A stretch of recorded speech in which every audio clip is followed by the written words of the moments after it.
Boa noite. Boa noite. Que a graça e a paz estejam com todos. Amém? Deixa eu me ajeitar aqui primeiro. Muita coisa.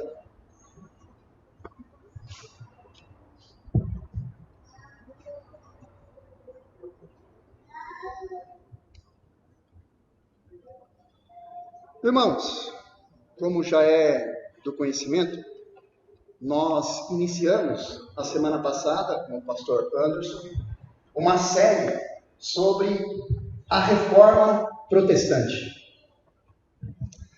Foi lançado lá no nosso grupo um vídeo resumindo a respeito da reforma, porque, obviamente, seria impossível tratar da reforma aqui, justamente por conta do nosso tempo. E por que nós, no mês de outubro, resolvemos falar a respeito da reforma protestante? Por causa da ocasião.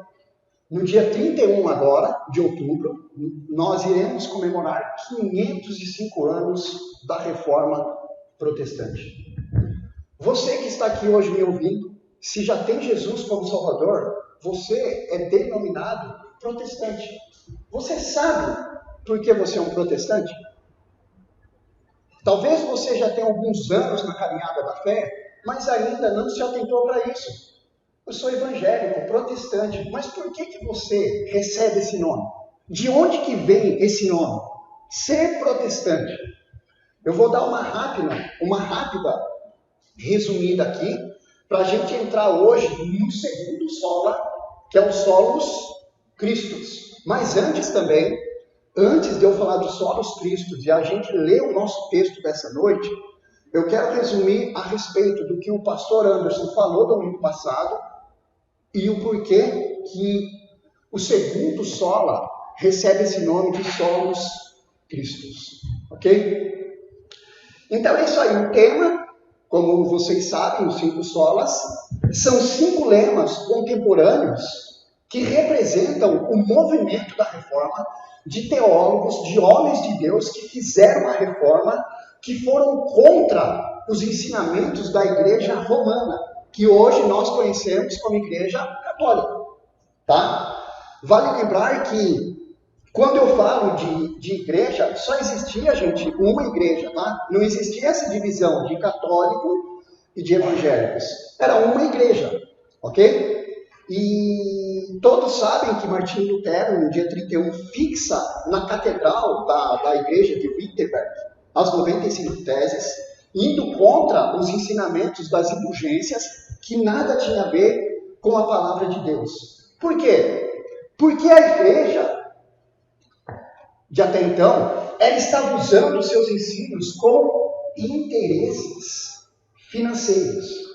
E Martinho Lutero, ele critica, ele contesta, ele protesta contra esses ensinamentos. Por quê?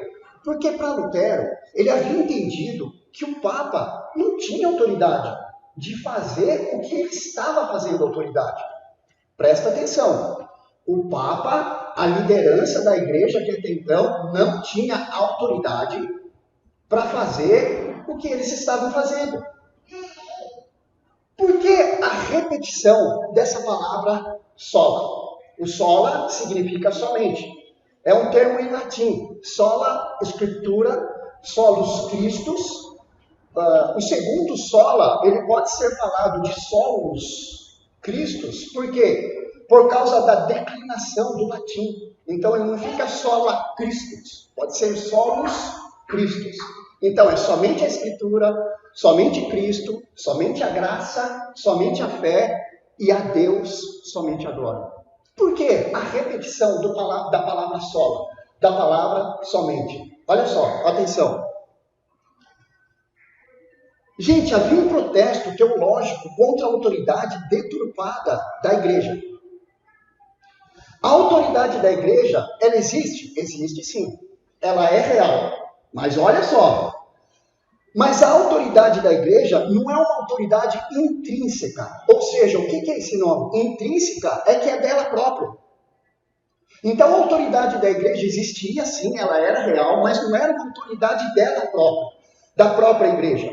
A autoridade que a igreja tinha era uma autoridade derivada, ou seja, que vinha do outro. Era derivada da onde? Da palavra. Era derivada do Senhor Jesus, da salvação e etc. Então, por isso que a igreja, quando a igreja fala, ela fala com autoridade, sim, mas não porque a igreja tem uma autoridade que é dela própria, uma autoridade intrínseca.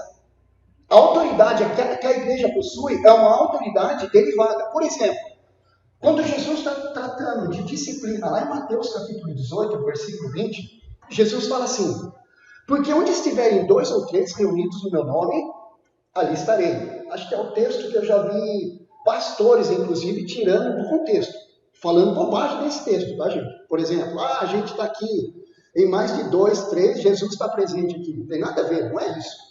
É disciplina. Então, quando Jesus fala que onde estiverem 2 ou 3 reunidos no nome dele, ele estará presente, o que Jesus está querendo dizer? É que quando as pessoas são confrontadas do seu erro, o contexto ali é a disciplina na igreja,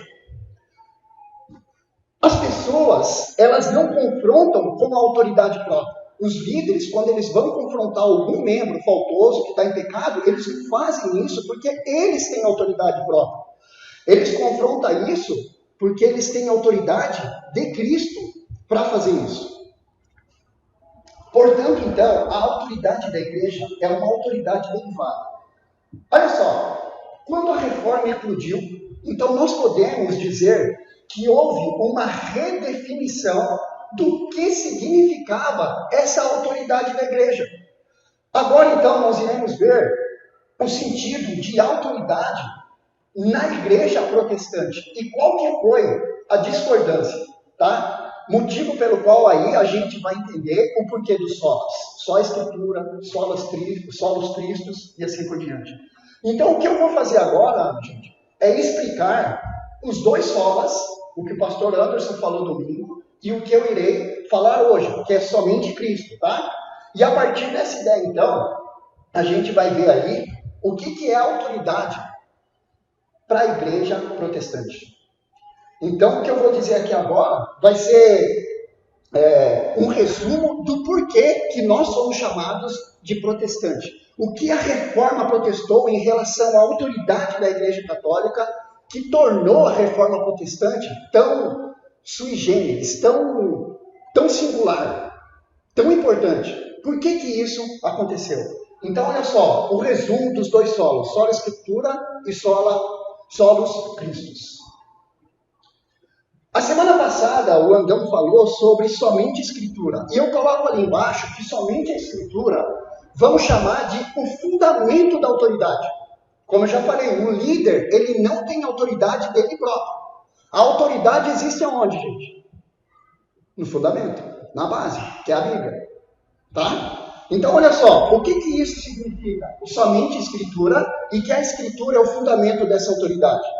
Eu coloco assim, que o peso dessa autoridade, ou seja, a autoridade da igreja, o peso dela, não está na tradição da igreja, como interpretação oficial da revelação bíblica. Por quê?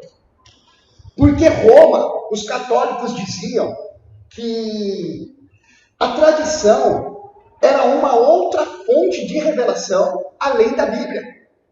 Então, o que a reforma fala? Lá no comecinho aqui embaixo. É que o peso dessa autoridade, o peso da autoridade da igreja, não está na tradição. Então a reforma está indo contra os ensinamentos da igreja de até então, porque a igreja de Roma entendia que a tradição também tinha um peso de autoridade. Os reformadores vão falar, não é Bíblia mais tradição, é só a escritura. É somente a escritura. Então, toda a base da autoridade que a igreja possui, gente, não está no líder. Não está no papa, não está no pastor, não está no presbítero. A base da autoridade que a igreja possui, somente a escritura. Olha que lindo o que os reformadores fizeram. Somente a escritura. Os católicos acreditam que é Bíblia mais tradição. Isso está no documento da igreja católica, tá? Tem um documento lá chamado Terceiro Catecismo da Doutrina Cristã.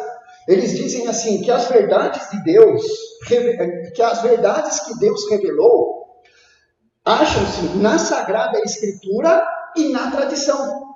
Então, olha só, é a Sagrada Escritura mais tradição. A Bíblia não ensina isso. Para Roma, o que eu estou dizendo é mais ou menos assim, para os católicos, para a igreja romana, o que eles dizem é assim, ó. A Bíblia é importante? É. A Bíblia é a palavra de Deus, sim. Os católicos não negam que a Bíblia seja a palavra de Deus, mas para eles dizem assim, que para você entender a Bíblia, você precisa complementar a Bíblia com a autoridade da tradição da igreja. E o que é tradição? A tradição, só para vocês entenderem, é o ensinamento feito pela igreja que aí sim vai dar interpretação às Escrituras. E eles vão dizer assim, que vocês só irão entender a Bíblia se vocês derem ouvido ao que a igreja está dizendo que a Bíblia diz. Por isso que para eles é Bíblia mais tradição. Então vejam vocês que a autoridade da igreja católica acabava chamando para si um complemento à Bíblia Sagrada, como sendo então duas fontes de ensino, duas fontes de revelação. Como já falei, Bíblia mais tradição. O que os reformadores na Reforma Protestante vai defender é que a Escritura, a Bíblia, queridos, ela não precisa de outros intérpretes. Olha que lindo. A Bíblia é a sua própria intérprete. Ela diz o que ela quer dizer. Como assim? É porque ela explica em outro lugar o que ela quer dizer naquele lugar que você está lendo. Mas ela é a sua própria intérprete. Então os reformadores passaram a entender o seguinte, que não existe melhor intérprete da Escritura do que ela própria, do que a própria Escritura. Que textos claros esclarecem textos obscuros. Inclusive, isso é um princípio de extrema importância na hermenêutica. Quando teólogos vão estudar teologia, tem uma matéria, uma disciplina chamada hermenêutica. Direito, alguém aqui fez direito? Direito também vai estudar hermenêutica, né, irmão? Por quê?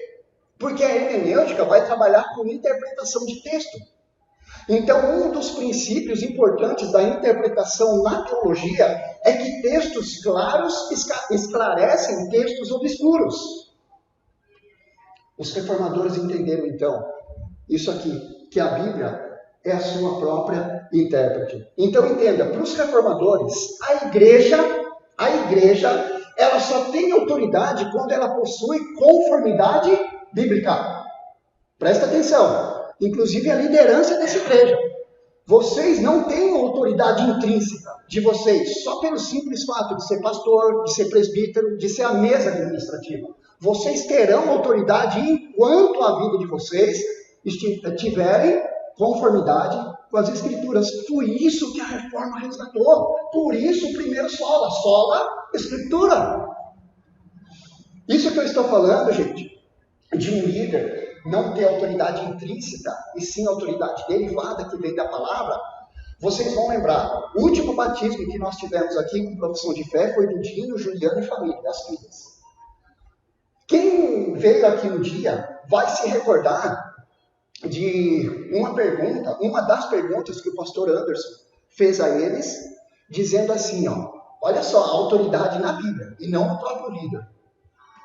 Vocês estão dispostos a se submeterem à liderança dessa igreja enquanto a liderança for fiel às Escrituras? Quem lembra? Foi, pastor? Pastor Andão. E foi isso que ele falou. Vocês prometem se submeterem à liderança da igreja? Sim, mas enquanto a liderança for fiel às Escrituras. A partir do momento que um líder deixar de ser fiel às Escrituras, não merece, as pessoas não precisam se submeter a ele. Por isso que é errado. Muitas e muitas igrejas que o pastor faz o que quer. O pastor é carrasco. O pastor, ele impõe as coisas e as coisas têm que ser do jeito dele. Gente, não é só porque é pastor. Então a liderança da igreja, ela não tem autoridade intrínseca, ela só tem autoridade quando tiver conformidade com a palavra de Deus. Tá bom? É isso então que significa o primeiro sola. O sola escritura. Por quê? Era isso que estava acontecendo lá. Era isso. A Igreja Católica entendia que era a Bíblia mais tradição. Os reformadores falaram, não, é somente a Escritura. Por isso que eu coloquei ali então, que o sola escritura é o fundamento da autoridade. O de hoje, gente, o somente Cristo, o solos Cristo.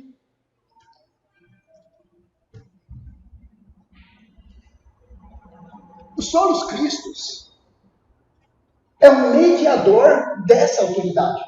Se a Bíblia é o fundamento da autoridade, Cristo é o mediador da autoridade. Então entendam. Eu coloco assim, que o peso dessa autoridade não está nas pessoas ou rituais. Os reformadores falaram isso, tá? Por que os reformadores falaram isso? Porque a Igreja Católica tinha um sistema diferente de ver as coisas, tá? Eu coloco que o peso dessa autoridade não está nas pessoas e rituais, isso aí se refere à confiança que a Igreja de Roma, a Igreja Católica, ela depositava em figuras religiosas, como, por exemplo, Maria, os santos, os sacerdotes. O que isso significa? É assim, a Igreja Católica ensina, inclusive até hoje, e ensinava naquele tempo e continua ensinando, que tanto Maria e os santos, eles foram pessoas de fé, mas pessoas de tanta fé que eles acumularam méritos para a igreja. Eles dizem que eles foram tão crentes, que Maria, os santos, foram tão crentes que eles acumularam méritos para a igreja, e méritos que depois podem ficar à sua disposição se a igreja, se o líder dispensar esses méritos a vocês. Então a ideia é que Maria e os santos haviam acumulado muitos e muitos méritos, e os sacerdotes, os líderes, os padres, o Papa, são os intermediários, é o mediador para que vocês recebam alguns desses méritos. Era isso que Roma estava ensinando. Então vejam vocês que essas figuras religiosas, Maria, os santos, eles acabavam ganhando um status de serem a verdade encarnada. Gente, conforme a Bíblia, quem é a única verdade que se encarnou? Entende o porquê dos solos Cristos? Os reformadores olhavam para esse ensinamento e falavam assim, não está de acordo com as Escrituras. Não é isso que a Bíblia fala. Verdade encarnada, eu conheço um, que é Jesus. Conforme a Bíblia, é Ele. É isso, gente, que significa solos Cristos. Os reformadores olhavam para isso e falavam, não! É somente Cristo que é o mediador dessa autoridade. Não é Maria, não são os sacerdotes, não é nenhum santo. Veja como que foi importante a reforma. E a semana que vem nós falaremos do Sola Gratia com o pastor Fabiano. E ele vai expor para a gente então a respeito desse terceiro solo, tá? Então, para a reforma protestante, esse ensino da Igreja Católica, de alguma forma, acabava tirando a glória única de Jesus. Jesus é o único mediador. Para os reformadores, então, o Senhor Jesus Cristo é a única imagem que Deus provê para ser a verdade encarnada, para ser a fonte de mérito. Então vejam que o que a reforma fez foi romper com o sacerdotalismo, com a confissão auricular, que é a ideia de que o sacerdote é quem intermedia a sua relação com Deus. Está errado isso, o único que faz isso é Jesus. Tá? É o sacerdote, eles ensinavam, que era quem intermediava o perdão, era ele que dizia da parte de Deus o que você tinha que fazer em termos de penitência, quantas rezas a pessoa tinha que fazer para de alguma forma se sentir aliviado do peso do pecado, quando alguém fosse lá confessar para eles, para os líderes, enfim. Então o que a reforma, gente, vai dizer, para a gente entrar no nosso texto aqui, o que a reforma vai dizer é que qualquer intermediário, colocado entre Deus e você, além de Cristo, tira a glória de Jesus. O que Paulo falou para Timóteo, lá em 1 Timóteo 2,5? Paulo disse assim: há um só Deus e um só mediador entre Deus e os homens, Cristo Jesus, homem. Por isso, solos Cristo. Não é Maria, não santo, não é qualquer líder que intermedia a relação, a sua relação com Deus. O único que faz a mediação é Jesus Cristo, e ponto final. Não é Bíblia mais alguma coisa, é somente a Escritura. Não é Jesus Cristo mais algo, é solos Cristos, é somente Cristo.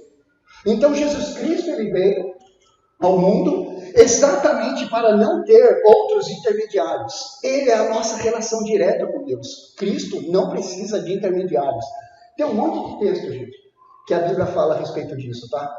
Atos 4,12, Pedro pregando, depois de Pentecostes, ele fala assim a respeito de Jesus, que abaixo do céu, não existe, falando de Jesus, tá? Abaixo do céu não existe nenhum outro nome dado entre os homens, pelo qual importa que sejamos salvos. Jesus é o único Salvador, ele é o único mediador. Por isso, então, os solos Cristos, e é justamente por isso que eu coloquei lá de amarelo, que Jesus Cristo é o mediador dessa autoridade. Tá bom? Então agora, nós iremos ver, nesse segundo ponto aí, o segundo solos, os solos Cristos, conforme a carta que o apóstolo Paulo escreveu aos Colossenses. É interessante Colossenses, por quê? Porque Colossenses, a carta de Paulo aos Colossenses, é o maior tratado cristológico do Novo Testamento. Então, antes de nós entrarmos no texto, eu preciso lembrar de algumas informações sobre a carta aos Colossenses, para que o texto que será lido fazer sentido. Tá? Se eu explicar algumas coisas antes, o texto não vai fazer sentido. Então, olha só. O apóstolo Paulo escreveu a carta aos Colossenses, ela tem 4 capítulos. Paulo escreve essa carta com 2 propósitos em mente. O primeiro propósito, Paulo escreveu aos cristãos que moravam na cidade de Colossos, por isso eles são chamados de Colossenses. Paulo escreve para eles, para elogiá-los pelo crescimento espiritual deles. Isso aí está lá no comecinho da carta, tem aí a referência, capítulo 1, dos versículos 3 a 8. Paulo elogia eles porque eles estavam amadurecendo na fé, crescendo em sua caminhada com Jesus. E o segundo propósito que Paulo escreve essa carta foi para alertar eles sobre o perigo das heresias que estavam adentrando a igreja. Olha só, a comunidade de Colossos estava sendo ameaçada por aquilo que os teólogos chamam de heresia de Colossos, da cidade de Colossos. Heresia é o quê? São ensinamentos errados. Alguns ensinamentos errados estavam adentrando a igreja dos Colossenses, e Paulo tem informações, muito provavelmente, do fundador daquela igreja, que é o pastor Epáfras. E aí Paulo, de dentro da cadeia, quando ele escreveu Colossenses, ele estava preso em Roma, tá? E de dentro da cadeia, Paulo escreve a carta aos Colossenses, aos cristãos que moravam em Colossos. E essa heresia de Colossos estava destruindo já alguns cristãos, porque alguns cristãos estavam acreditando nesses ensinamentos errados. A heresia de Colossos era uma espécie de paganismo, gente que não servia, não conhecia Deus, com uma junção do judaísmo. E aí então formou o que os teólogos chamam de heresia de Colossos. Olha só, o erro com o qual o apóstolo Paulo estava lidando quando ele escreveu a carta aos Colossenses tinha muitas facetas. Eu vou ter que resumir, tá, gente? Não vai dar, obviamente, para falar tudo. Um dos erros com o qual Paulo vai lidar nessa carta é com aquilo que ficou chamado de gnosticismo. Só lembrando, o que ensinavam os gnósticos?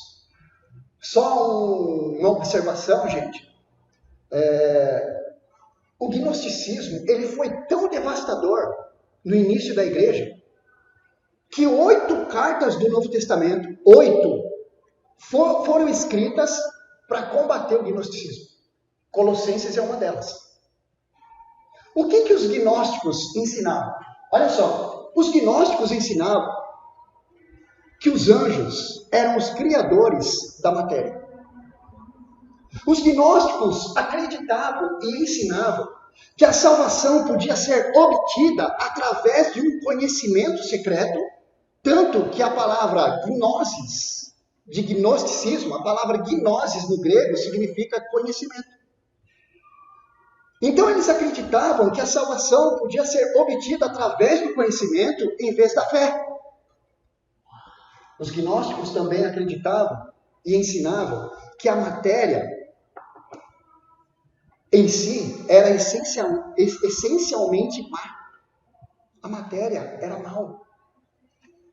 E a heresia, esses ensinamentos errados com o qual Paulo tem que lidar ali em Colossenses, pela carta, afetava tanto a doutrina como a ética cristã.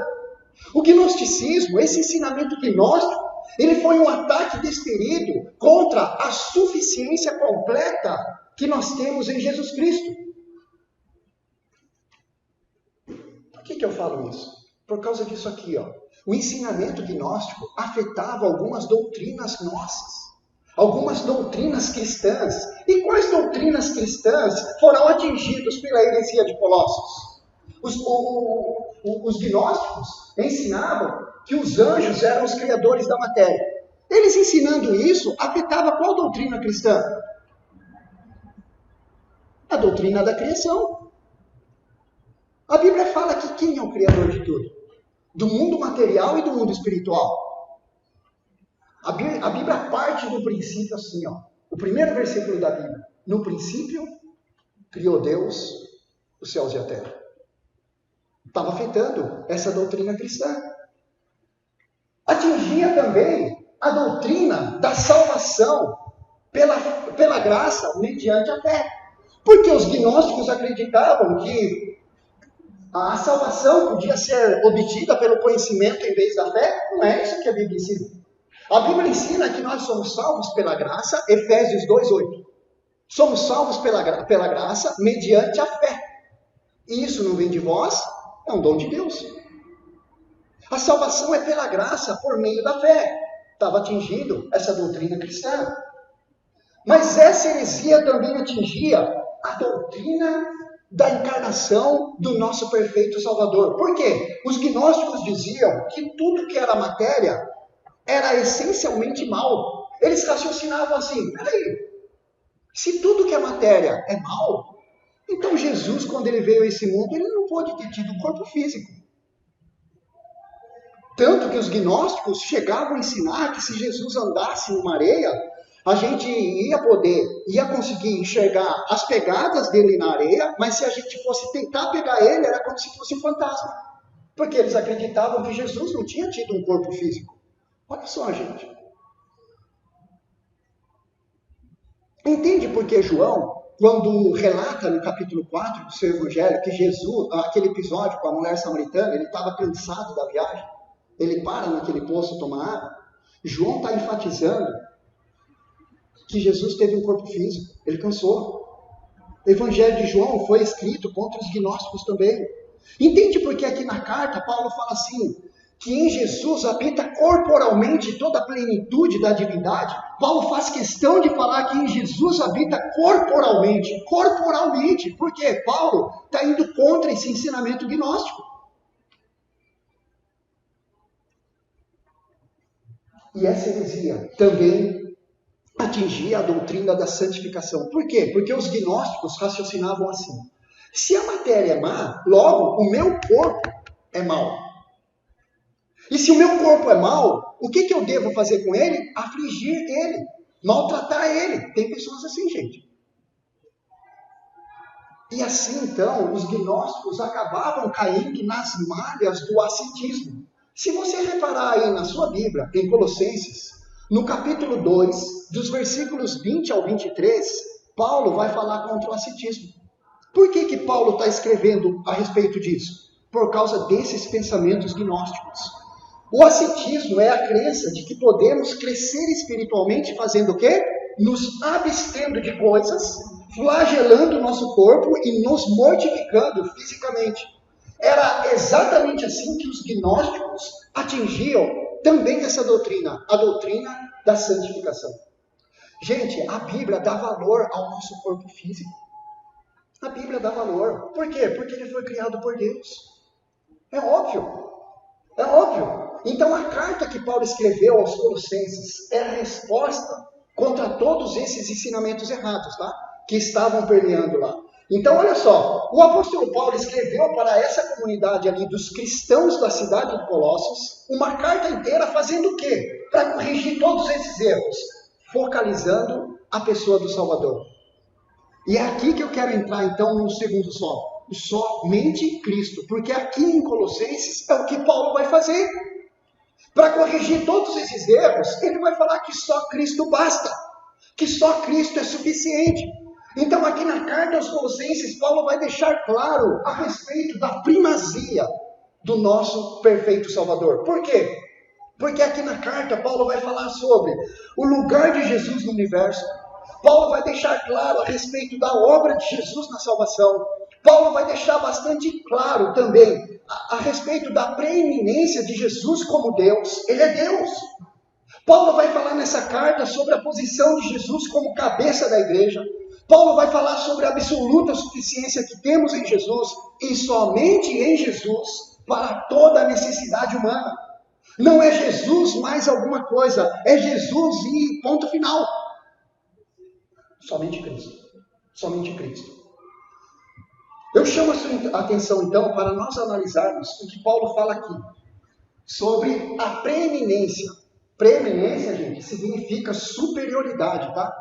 De Jesus na obra da criação. Colossenses capítulo 1, versículos 15 e 16. É em cima desses dois versículos que eu vou falar sobre somente Cristo.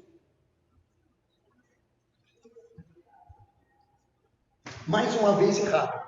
Antes de ler aqui esses dois versículos, eu preciso lembrar de algumas coisinhas a mais que os gnósticos diziam para a gente entender. Olha só, os gnósticos diziam, como eu já coloquei aqui, que os anjos eram os criadores da matéria. Eles diziam que as emanações de Deus é que tinham criado o mundo.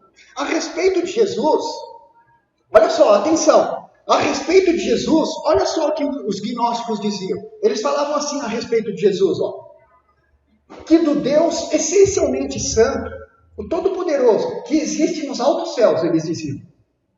Que do Deus essencialmente santo, veio um ser um pouco menos santo, e que deste segundo ser santo, veio um terceiro ser menos santo ainda, e que desse terceiro veio um quarto, e depois veio um quinto, e assim sucessivamente, com um enfraquecimento cada vez maior, até que apareceu um Jesus, que estava tão despojado da divindade e tão semelhante ao homem, que aí sim, esse Jesus que veio, ele podia entrar em contato com o homem.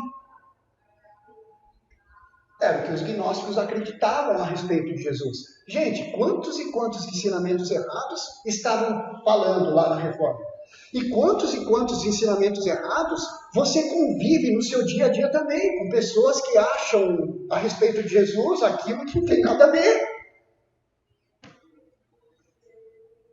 Entende por que nós temos que levar só a Escritura de forma séria? Você precisa conhecer o seu perfeito Salvador. Você precisa ter um solos Cristos sadio. Mas para você ter um solos Cristo sadio, para você saber realmente quem é Jesus, você precisa conhecer o solo da Escritura. Era isso que os gnósticos diziam a respeito de Jesus. Aí Paulo, então, ele rebate esses ensinamentos gnósticos, esses ensinamentos falsos dos gnósticos, escrevendo o texto, então. Olha só, versículo 15 e 16 do capítulo 1. Paulo fala assim. Ele, o contexto aqui, o apóstolo Paulo está falando a respeito de Jesus, tá? O ele aí é Jesus. Ele é a imagem do Deus invisível, o primogênito de toda a criação. Versículo 16. Pois nele, em Jesus, foram criadas todas as coisas, nos céus e sobre a terra, as visíveis e as invisíveis, sejam tronos, sejam soberanias, quer principados, quer potestades. Tudo foi criado por meio dele e para ele. Olha só, acompanhem comigo. O apóstolo Paulo está afirmando aqui, lá no comecinho do versículo 15, que Jesus Cristo é a imagem do Deus invisível. Aqui a Bíblia está nos ensinando que o nosso perfeito Salvador, o Senhor Jesus Cristo, é a expressão visível do Deus invisível. O que a Bíblia está nos ensinando aqui é aquilo que João fala lá no capítulo 4, versículo 24 do seu evangelho, que Deus é Espírito sim, e em Espírito, 1 Timóteo 6,16 diz que Deus é invisível. Deus é invisível. Nunca ninguém viu Deus Pai. Deus é Espírito, Deus é invisível. E o Senhor Jesus é a visível expressão do Deus que é invisível. Olha que bonito isso.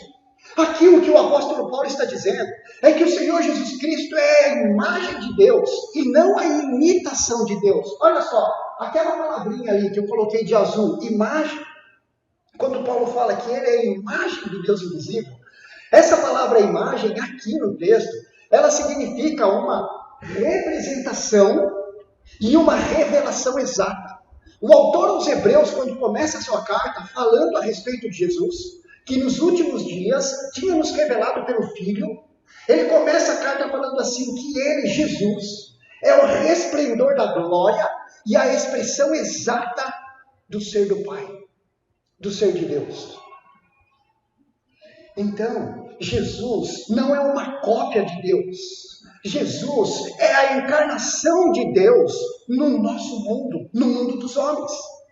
O que Paulo está falando aqui para corrigir todo aquele ensinamento errado que os gnósticos tinham a respeito de Jesus, Paulo está falando assim, que tudo que Deus é, o Filho igualmente o é, também é.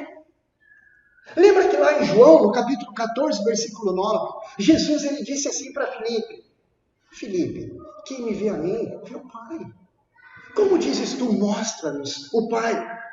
Lá em João capítulo 10, versículo 30, Jesus disse, eu e o Pai somos um. Aqui na carta aos Colossenses, Paulo diz que aprove a Deus que nele, em Jesus, residisse toda a plenitude. Lá no capítulo 2, versículo 9, Paulo diz que nele habita corporalmente toda a plenitude da divindade. Esses textos estão nos mostrando de uma forma clara, atenção, que Jesus Cristo é Deus. Jesus Cristo é Deus. Aqui Paulo está dizendo que em Cristo o Deus invisível se tornou palpável. Você já pensou, gente?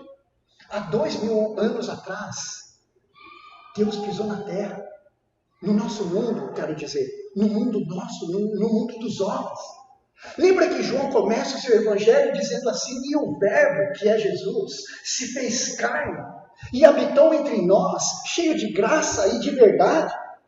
Aí João fala assim, que ele era um apóstolo, ele andou com Jesus, ele tinha visto ali Jesus diante dos seus olhos. Ele fala assim, e vimos a sua glória, glória como do unigênito do Pai. Deus se fez carne em Jesus Cristo. É isso que Paulo está falando nessa primeira parte do versículo 15. Jesus é o espelho Jesus é o espelho por meio do qual nós vemos a face de Deus. Isso é lindo. Isso é lindo. Aquele que habita na luz inacessível. O Senhor Jesus entrou na nossa história e nos revelou o coração dele, que é o coração do Pai. Eu coloco assim, que quem quiser saber quem é Deus, olhe para Jesus. Quem quer saber como é Deus, considere atentamente a pessoa de Jesus. Aí nós temos a segunda parte do versículo. Olha só, a primeira parte, então, Paulo disse que Jesus é a imagem do Deus invisível, nós já vimos isso. Aí na segunda parte ele fala assim, que Jesus Cristo é o primogênito de toda a criação. O que esse termo significa? Olha só, essa expressão primogênito de toda a criação não se refere ao tempo de nascimento, Não quer dizer que Deus Pai criou primeiro, a palavra primogênito, não significa que o Pai criou Jesus primeiro. E depois de ter criado Jesus, criou todas as coisas. Não é isso. Até porque Jesus não foi criado. Se Jesus tivesse sido criado, ele não seria Deus. Porque um dos atributos incomunicáveis de Deus é a eternidade. Se houve um tempo em que Jesus não existia, ele não é Deus. Quem fala isso são as testemunhas do Jeová, tá, gente? Que o Pai criou Jesus, usando esse texto aí. Mas o que significa essa palavra primogênito ali? Que Jesus é o primogênito de toda a criação. Ali, a ideia que Paulo está nos dizendo é a respeito de um título de honra para o Filho, para Jesus. Ali significa que Jesus é o primeiro em importância. Ali esse termo carrega a idade de prioridade, de superioridade, de preeminência. Ali o termo se refere à supremacia do Filho, de Jesus Cristo. Então, quando Paulo diz que Jesus é o primogênito de toda a criação, o que o apóstolo Paulo está enfatizando é a respeito da pré-existência do nosso Senhor Jesus. É a respeito da singularidade dele, bem como da sua superioridade sobre a criação. É isso que Paulo está dizendo. Porque Paulo está corrigindo todos aqueles ensinamentos errados dos gnósticos, que diziam que os anjos eram os criadores da matéria, as emanações de Deus é que criaram o mundo. Paulo está falando assim, negativo. Está errado.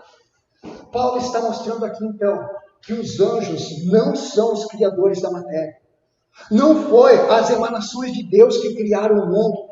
A expressão então, primogênito de toda a criação, não significa que Jesus é uma criatura, como eu já falei. Ele não é uma criatura, ao contrário. Significa que Jesus Cristo é anterior a, distinto de e exaltado acima de toda a criatura. Paulo está dizendo aqui, assim, Jesus é Deus. Tanto é fato que Hebreus capítulo 1, versículo 6, diz assim, falando dos anjos em relação ao Filho, a Jesus. Fala assim, e ao introduzir o primogênito no mundo diz, e todos os anjos de Deus o adoram. A Bíblia está falando em Hebreus capítulo 1, versículo 6, que os anjos adoram a Jesus. Pensem comigo. Jesus disse assim para Satanás na tentação, lá em Mateus capítulo 4, versículo 10. Somente o Senhor teu Deus adorarás, e só a Ele darás culto.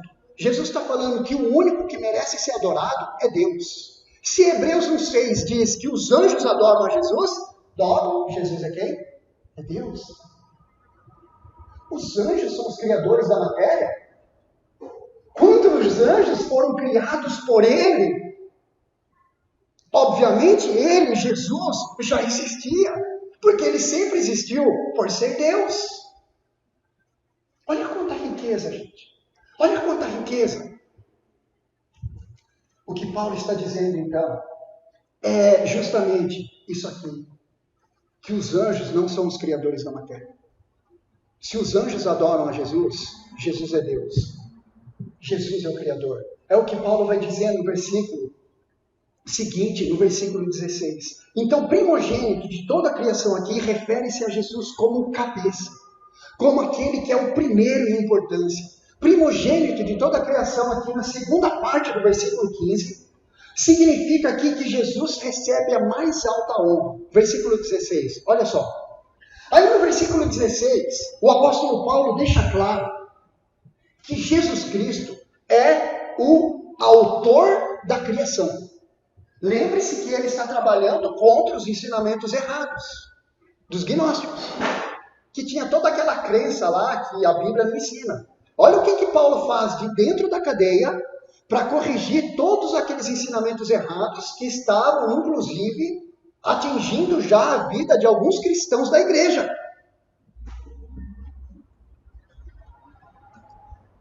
Paulo vai mostrar agora no versículo 16 que Jesus Cristo é o autor da criação. Não são as emanações de Deus.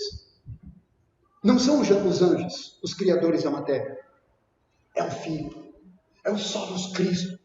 É somente Cristo.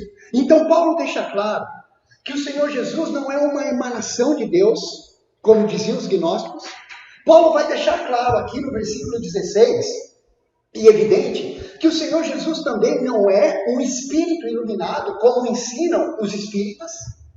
O que Paulo vai dizer aqui no versículo 16 também, não é que Jesus é o primeiro a ser criado, como ensina as testemunhas de Jeová.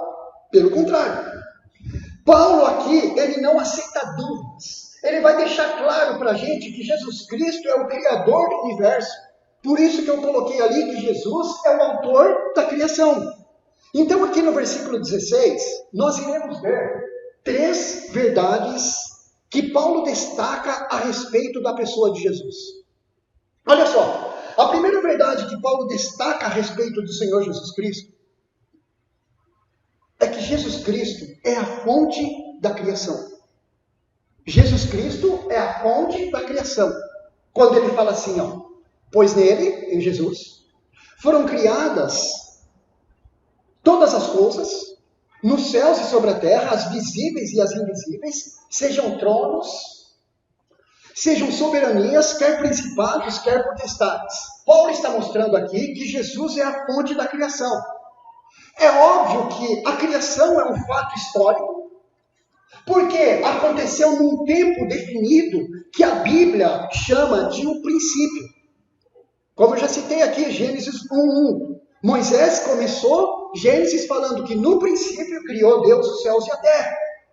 E o Senhor Jesus é o verbo da criação. É aquele que veio. Jesus Cristo trouxe à existência o que não existia. Lembra no Evangelho de João, quando começa assim, que todas as coisas foram feitas por intermédio dele, falando de Jesus, do verbo.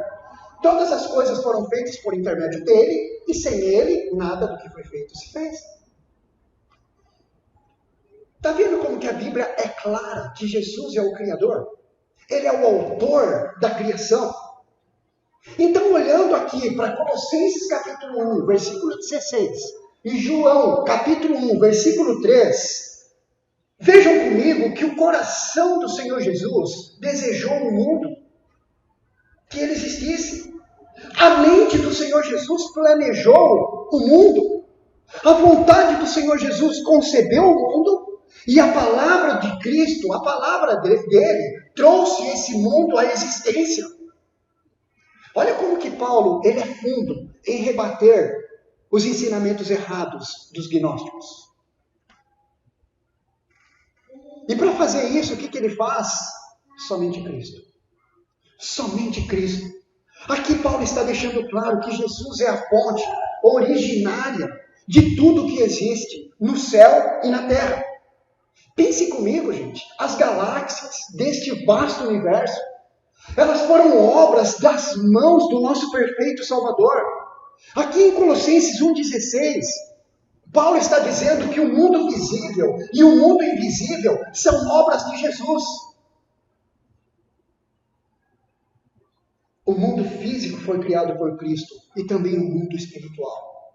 Porque os gnósticos pensavam assim, se tudo que é matéria é má, e se Deus é eterno e bom, Deus não pode ter criado esse mundo material, porque esse mundo é mau. Paulo está falando assim, Cristo é o Criador do mundo físico e do mundo espiritual, dos principados e potestades. Paulo está trabalhando somente a ideia dos somos Cristos, ele nos basta. É somente Jesus para mim e para a sua vida. Aqui então está claro que os anjos não são as emanações de Deus, e não são eles que foram os criadores da matéria, como ensinavam os gnósticos. Os anjos é que foram criados por Cristo. Como eu já disse aqui, Hebreus fala que eles adoram Jesus. Jesus Cristo é o Deus soberano. A segunda verdade que Paulo ensina aqui no versículo 16, a primeira foi que Jesus é o autor da criação. Agora, quase no finalzinho do versículo 16, Paulo vai nos ensinar que Jesus é o agente da criação. Olha só, quando ele fala assim, que tudo foi criado por meio dele. Quando Paulo fala que tudo foi criado por meio de Jesus, Paulo está nos ensinando que ele, Jesus, é o agente da criação. Acompanhem comigo que essa expressão do versículo 16 aí, por meio dele, o que essa expressão significa? Essa expressão significa que o Senhor Jesus Cristo é um instrumento imediato da criação. Ou seja, ele é o Criador. O Senhor Jesus Cristo é o agente do poder criador de Deus. Como eu disse, as galáxias, os mundos estelares, os anjos, os homens e tudo que existe nesse universo foram criados por meio de Jesus. É Jesus que trouxe todas as coisas à existência. Paulo é claro em relação a isso. E para a gente partir para o nosso final, a terceira verdade que Paulo fala no versículo 16, lá no finalzinho, ele vai nos ensinar que Jesus Cristo também é o alvo da criação. Jesus, então, em primeiro lugar, é o autor da criação. Jesus é o agente da criação. E agora, no final do versículo 16, Jesus é o alvo da criação. Quando Paulo fala assim, ó, e para ele. Tudo foi criado por meio dele, o agente da criação, e para ele. Ele é o alvo da criação. Quando Paulo aqui, ele fala, e para ele, essa expressão significa nada mais, nada menos que ele, Jesus, é o alvo da criação. O mundo foi criado para o Senhor Jesus. Ele é o alvo. É isso que a Bíblia ensina. O que Paulo está nos ensinando aqui, gente, eu quero que vocês entendam isso e gravem isso. O que Paulo está dizendo aqui, em dizer que Jesus Cristo é o alvo da criação, ele está querendo nos dizer que o universo tem uma grande finalidade.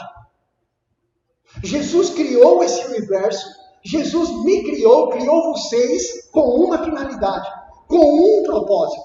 Sabe qual é essa finalidade? Sabe qual é esse propósito? Render a Ele todo louvor e toda glória. Você existe com esse propósito. Você existe para essa finalidade. Sabe por que você não tem desfrutado de uma alegria verdadeira? Sabe por que mesmo em meio às suas dificuldades do dia a dia, as dificuldades de todos aqui existem, é real. Sabe por que mesmo nas suas dificuldades você não tem tido alegria? Você não tem tido segurança? Você não tem tido confiança? É porque muito provavelmente a forma como você tem vivido não está sendo para a glória dele. Não está tendo esse propósito, não está dentro dessa finalidade, render glória a Jesus. Você tem procurado alegria em todas as outras fontes. Sei lá, não vou descrever aqui. Você sabe.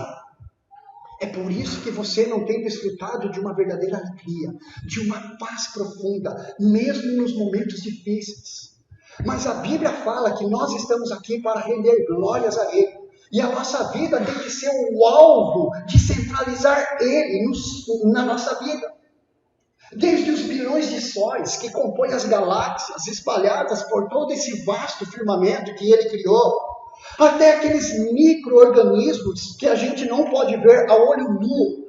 Tudo a Bíblia está nos dizendo, tudo deve render glórias ao Senhor Jesus. E diante do Senhor Jesus, Paulo diz em Filipenses 2, que todo joelho irá se prostrar no céu, na terra e debaixo da terra, e toda língua confessará que Ele, Jesus, é Senhor para a glória de Deus Pai. É isso que Paulo disse. Então o universo inteiro deve celebrar isso, gente. A glória do Senhor Jesus. Apocalipse capítulo 5, versículo 13. João ali diz assim, eu ouvi que toda criatura que há no céu e sobre a terra, e debaixo da terra e sobre o mar, e tudo que neles há, estava dizendo, ao Senhor Jesus, àquele que está sentado no trono, aqui corrigindo, aqui na verdade é o Pai, àquele que está sentado no trono, e agora ele vai citar Jesus, e ao Cordeiro, sejam ao louvor, e a honra, e a glória, e o domínio pelos séculos dos séculos. Ele fala que a nossa vida é para isso, para render a Ele toda a glória, pelos séculos dos séculos. Todas as coisas existem no Cristo, por Cristo e para Ele. Olha só, os filósofos gregos, gnósticos ali em Colossos, eles estavam falando o seguinte, eles diziam que todas as coisas precisavam de uma causa primária, que todas as coisas precisavam de uma causa instrumental e de uma causa final. Olha só, a causa primária, então, eu coloco ali que é o plano, A causa instrumental é o poder e a causa final é o propósito. Sabe o que é interessante? É interessante que quando nós olhamos para a criação, nós podemos ver, conforme aquilo que a palavra de Deus nos ensina, é isso aqui, ó. É que Jesus Cristo é a causa primária. Porque a Bíblia nos mostrou que foi Ele quem o planejou. Jesus Cristo também é a causa instrumental, porque foi Ele quem o realizou mediante o seu poder. E Jesus Cristo também é a causa final. Por quê? Porque a Bíblia nos mostrou aqui que Ele fez tudo isso para o seu próprio prazer e glória. Esse é o propósito. Esse deve ser o propósito da minha e da sua vida. Gente, para a gente finalizar, eu creio aqui que o apóstolo Paulo, ele foi bem claro, né, com os gnósticos a respeito de Jesus, né? Não ficou dando voltas. Ele foi bem claro. Ele disse para a gente quem Jesus é, corrigindo aqueles ensinamentos errados dos gnósticos. É somente Cristo, porque Cristo é Deus, o Criador, o soberano. Paulo deixou claro que o Senhor Jesus é suficiente para toda a nossa necessidade humana. Deixa eu falar fazer uma pergunta para você. Será que a sua vida tem sido para a glória dele? Pense nisso. Se não, corrija o que precisa ser corrigido. Paulo usa 3 preposições para descrever a preeminência e a superioridade de Cristo na criação. Paulo disse, nele, por meio dele e para ele. Jesus, então, é a fonte, ele é o agente e ele é o alvo da criação. O que mais o apóstolo Paulo poderia dizer para deixar claro a respeito da absoluta suficiência que eu e você temos no nosso Jesus? O que mais ele poderia dizer para deixar tudo isso claro? Em Jesus nós temos tudo. Quem tem Jesus possui todo o recurso espiritual, não precisamos de mais nada. Esse foi o resgate da reforma. Não é Jesus e os santos, não é algo que faz a mediação entre Deus e nós, é solos Cristos. Foi exatamente isso que Paulo fez contra os gnósticos aos Colossenses, e é isso que anos depois, Martinho Lutero e os reformadores vão resgatar para a gente. Gente, será que a nossa vida tem sido para esse propósito? Para a gente viver os solos Cristos, de forma que o mundo em trevas consiga olhar para a gente e ver algo diferente em nós?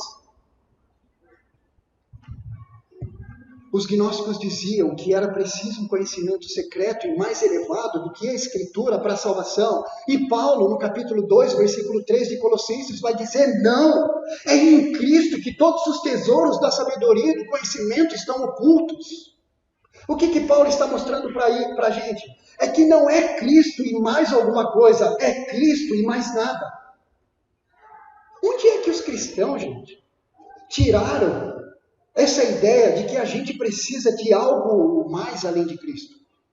A gente não precisa de algo mais além de Cristo. Nós não precisamos de mais nada além de Jesus. E mais, como eu já disse aqui, ter Jesus é possuir todo o recurso espiritual. Tudo que a gente necessita, nós podemos achar unicamente nele. Eu termino dizendo que o Senhor Jesus, o nosso perfeito Salvador, por si só, ele preenche todos os anelos mais profundos do nosso coração. E é ele, e somente ele, que pode suprir todos os nossos recursos espirituais que precisamos. Se você entrou aqui hoje, nessa noite, e não tem Jesus como Salvador, pense a respeito disso. Pense a respeito disso. A única alegria você só vai poder encontrar em Cristo. Não é nos prazeres desse mundo, não é em muito dinheiro, não são em bens materiais. O único que pode trazer alegria completa para o seu coração é Jesus.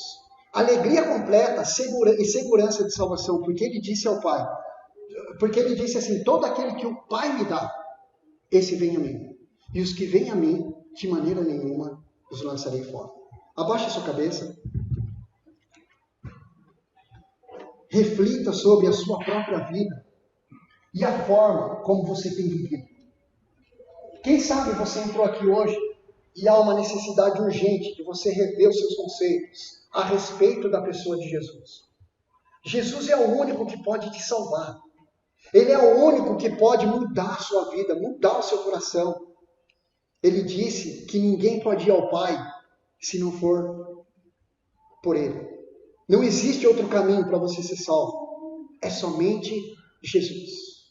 Senhor, muito obrigado, Pai, pela Tua palavra.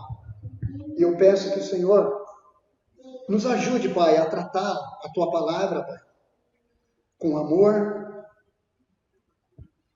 com bastante vontade de conhecê-la mais e mais no nosso dia a dia, porque são elas que testificam a respeito do Senhor Jesus, o nosso perfeito Salvador. Eu sei que o Senhor nos criou, Pai, para esse propósito, para a gente glorificar o Senhor. Mas eu sei que em meio ao os corre-corres da nossa vida, a gente nem sempre lembra disso. Tem misericórdia, Pai, das nossas vidas. E que o Senhor Jesus venha ser exaltado através do nosso viver. Eu te peço, Pai, em nome de Jesus. Amém.